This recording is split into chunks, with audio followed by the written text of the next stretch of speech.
Today, I'm going to show you how to shower and bath the Ayurvedic way so you can get the most out of the therapeutic benefits of shower.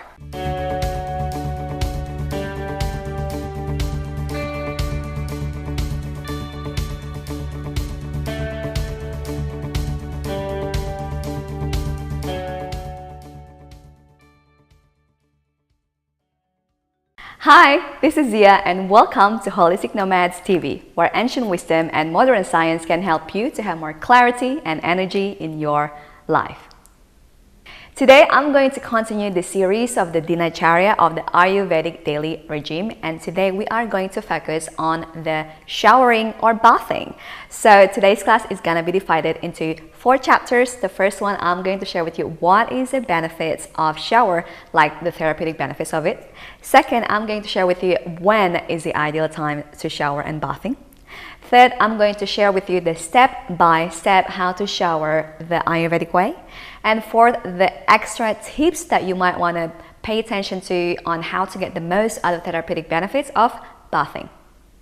From Ayurvedic perspective, there are so many therapeutic of shower and bathing, so not just cleansing from the dead skin, but there are so many other therapeutic benefits. First, I'm going to share with you what are the benefits of showering from Ayurvedic perspective.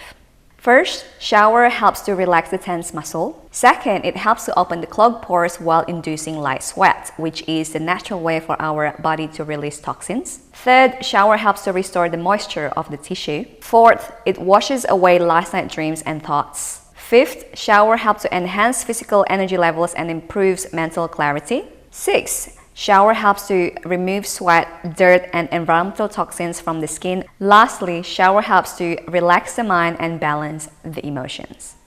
Next, when is the ideal time to shower according to Ayurveda? So the ideal time to shower is in the morning right after meditation and shower, so you can get rid of the excess sweat and also mental thoughts that you might process during the meditation. And also, if you have difficulties to go to sleep, so you can also have a shower before sleep, especially with warm water, as it helps to relax the nerve system. Now, I'm going to share with you the step-by-step to do shower from Ayurvedic perspective. First, stay under the warm water for 5 to 10 minutes. This will help to open the pores and let the therapeutic benefits of the oil from the Abhyanga practice or the self-love oil massage that we have done before the shower to fully absorb. When it comes to the temperature of the water, it is one of the crucial factors to put attention to. So, the lower part of the body is more fine to have more hot water. The middle part of the body a little bit more cool, and the head part of the body slightly cooler than the others. This is because head or the upper part of the body is the place where the heat goes out of the body, because heat releases up, goes upwards. So the head, you want to keep it cool so that when the heat goes up, it doesn't trap inside the head.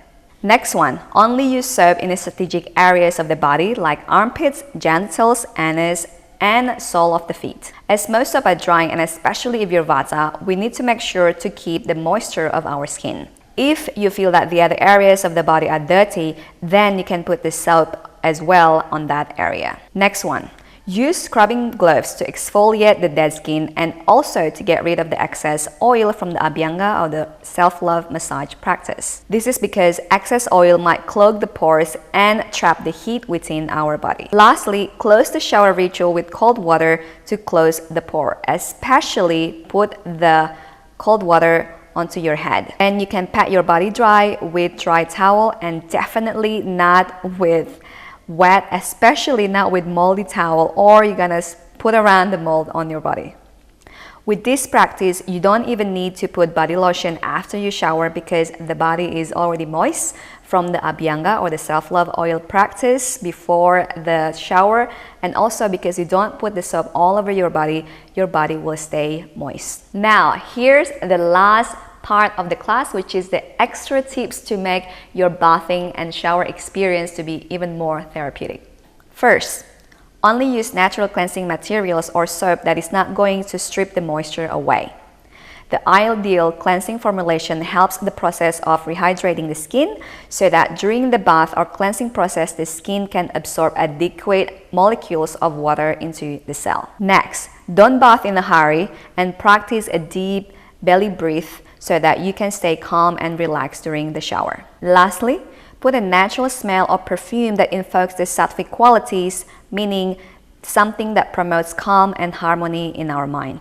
My personal favorite is essential oils of sandalwood, rose, or lavender.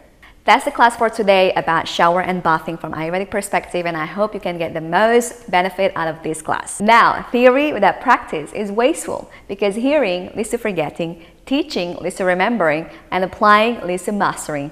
That's why we will encourage you to leave a comment below and share one learning insight from this video. Also, if you like this video, make sure to like and subscribe so you will be the first to hear about future educational videos. And for more resources on health and healing, check out our website holisticnomads.com. There you will find articles, quizzes on Ayurveda, lots of free downloads, and of course our future events and courses. Thank you so much for watching. We hope it's been beneficial for you. Hope to see you next week. Bye! So you can get the most benefit of the therapeutic benefit.